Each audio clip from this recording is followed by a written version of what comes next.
Okay, thanks, Valerie, for the introduction. Next slide, please. Yeah, these are my disclaimers. I am an employee of J&J.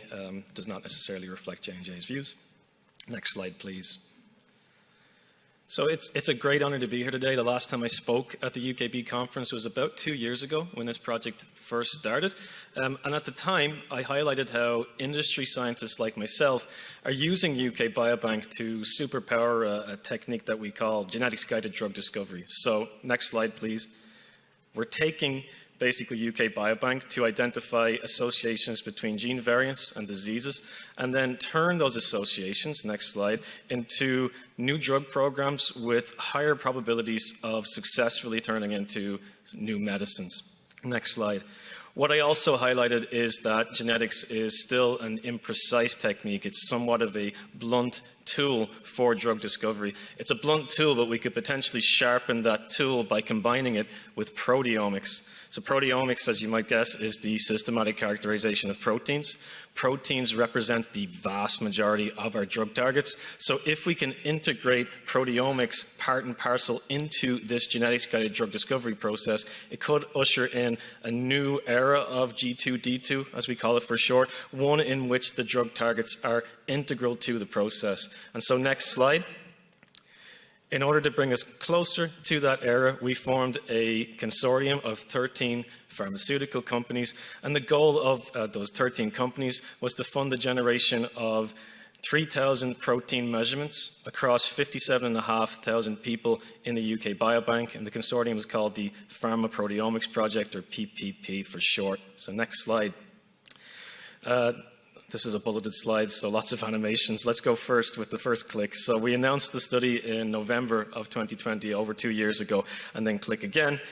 So the first phase of the study started off in April of 2021. So the original goal of the study was to measure 1,500 proteins across just over 54,000 samples. But then, next slide, in November of 2021, we decided to double the number of proteins and top up those 55,000 with some longitudinal samples, bringing us to about 62,000 samples in total and just under 3,000 proteins total.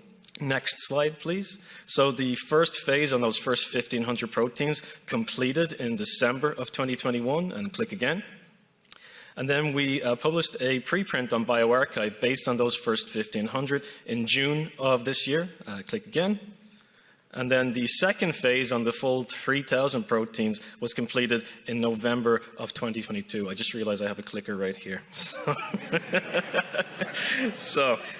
Okay, this is much easier. So the first full release of data was for phase 1, those 1,500 proteins, and that will take place in March of 2023 once the embargo is over. And then that second phase on 3,000 proteins, or around 2,923 unique proteins in total, should come about in August of next year for the full UKB community. And just to note that this will be the world's largest open access proteogenomics data set. So moving along quickly, the consortium has had these data for the last 9 or 10 months. You might ask, what have we done with them so far? And the answer is quite a bit. I'm looking at the clock and I have 6.5 minutes, so not enough time to summarize everything we've done. I will point towards the American Society of Human Genetics meeting that took place a few weeks ago. There were 19 abstracts, including 6 talks at ASHG, solely based on these data. So a lot of great work across the 13 pharmas. And what I'm going to focus on in the next few slides is some work that I've been directly involved on. And let's start with the lowest hanging fruit, I would say, which was genome-wide association studies of those proteins. So we looked at 1,436 proteins across 54,306 participants in the UK Biobank, and we found 10,000 associations between gene variants and proteins in this data set. We call these associations protein quantitative trait loci, or PQTLs for short, and 85% of those have not been described in the literature before. You might ask, why are we interested in these PQTLs as industry scientists? Well, we can use them as instruments for a mathematical technique called Mendelian randomization. And Mendelian randomization, or MR for short, allows us to infer causal relationships. So what we've done here is taken the most obvious example of a genetically validated drug target, which is PCSK9. We've already established a relationship between PCSK9, cholesterol, and coronary heart disease. What we did with these data is validate that relationship at quite a large sample size, but thanks to the power afforded to us by the UK Biobank dataset, we also found a novel causal relationship between PCSK9 and ischemic stroke. And the odds ratio, although it's very difficult to see on the slide, the odds ratio is a little bit higher for stroke than it is for CAD, suggesting some possible repurposing opportunities. The paper is quite detailed. I won't go into too much more detail. I'll say that many of these proteins showed strong relationships with demographic factors like age, sex, and BMI. Take, for example, leptin protein, which is a regulator of appetite, that shows a very strong, pronounced association with weight. And for those of you interested in learning more, this paper is online. It's called Genetic Regulation of the Human Plasma Proteome. So what I've spoken about so far is based on the array genotyping data, imputed array genotyping, but certain groups have also started to look into the other genetic data in UK Biobank. Take, for example, the exome sequencing data. So I worked with Ben Sun at Biogen to look into protein truncating variants, or PTVs. These variants are typically thought to exert a loss of function effect on protein function. And what we found is that when the PTV acts in cis, in other words, it has a localized effect, 99% of the time that is associated with reduced protein concentrations, which is consistent with a biological loss of function. It was a nice proof of principle. When the PTV acts in trans, meaning that it has an effect that is further away, then about 40% of the time it's associated with reduced protein, 60% with increased protein. So we're still interrogating that. On the other side of things, the AstraZeneca team also looked into the exome sequencing data.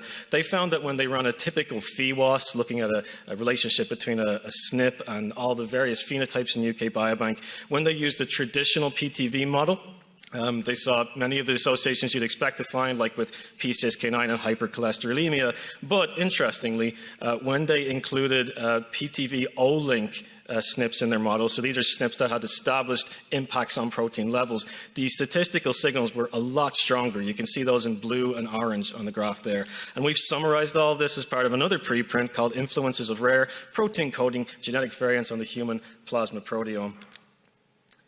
Another example, again going into the genotyping, the genetic data, is the whole genome sequencing data. So my colleague Li Ping at Janssen has taken a look, and in this example you have a locus zoom plot, or a zoomed in Manhattan plot, for a protein GWAS for ADAM8. And what you see on the top left is quite a messy signal. You see many different SNPs in high linkous disequilibrium, and they're falling over the ADAM8 gene, but there's also a number of other genes that seem to be captured here. So Li Ping was able to use the whole genome sequencing data to resolve this to a single gene, and it was ADAM8, so it was a cis association. But he also went one step further and resolved it to two different exons of ADAM8, so two different credible sets, one within exon 16 and one within exon 12. So not only does this validate that it is a cis association, but because it's impacting two different exons, it's unlikely to actually be an epitope banding effect. So another good use case for combining genetics and proteomics. Another use case here is from another colleague at Janssen, Nasser. So he combined the proteomic GWAS with a traditional susceptibility GWAS of Parkinson's disease and a number of network analyses. And what he was able to show was that there are certain potential new drug targets like galectin-3 that may be missed by traditional susceptibility GWAS. But when you can combine it with the proteogenomic data, it flags potential new network families that may have an impact on Parkinson's susceptibility. And of course, the data in and of themselves are very useful, even leaving the genetics aside. Li Ping has performed cross-sectional analyses across all of the ICD-10 codes, both incident and prevalent, in UK Biobank. And he found that almost every protein is associated with at least one disease in UK Biobank. 5 proteins are associated with over 400 diseases. And certain proteins show very distinct patterns of association. Take, for example, glial fibrillary acidic protein, or GFAP, that shows its strongest association with Alzheimer's and related phenotypes, dementia phenotypes. On the other side of things, the Nai Chassiotti from Biogen has taken a look at Alzheimer's disease risk, or PRS, and found that has its own distinct proteomic profile. In the interests of time, I'm going to finish up and just say that it's a very exciting time for proteomics. It's growing exponentially as a field, and these data should come online for the full research community within the next few months. In terms of where I think we'll go next, we are standing on the shoulders of giants like Scallop and Fenland, Interval and Decode, and now almost 60,000 people in the UK Biobank. It's a very exciting time. It should be a very exciting next few years as we move into maybe looking into more disease-specific and population-specific proteomics efforts before considering doing all 500,000, which would be a really remarkable study. And I will finish up by saying that these kinds of massive-scale proteomic studies require massive-scale collaboration. I want to thank everyone that you see on this screen, particularly Melissa Miller from Pfizer, who helped co-found this, Brad Gibson from Amgen, Lyndon Mittenall from Regeneron, and Ben Sun from Biogen, who ran a lot of these analyses, and of course the participants of UK Biobank as well. Thank you very much.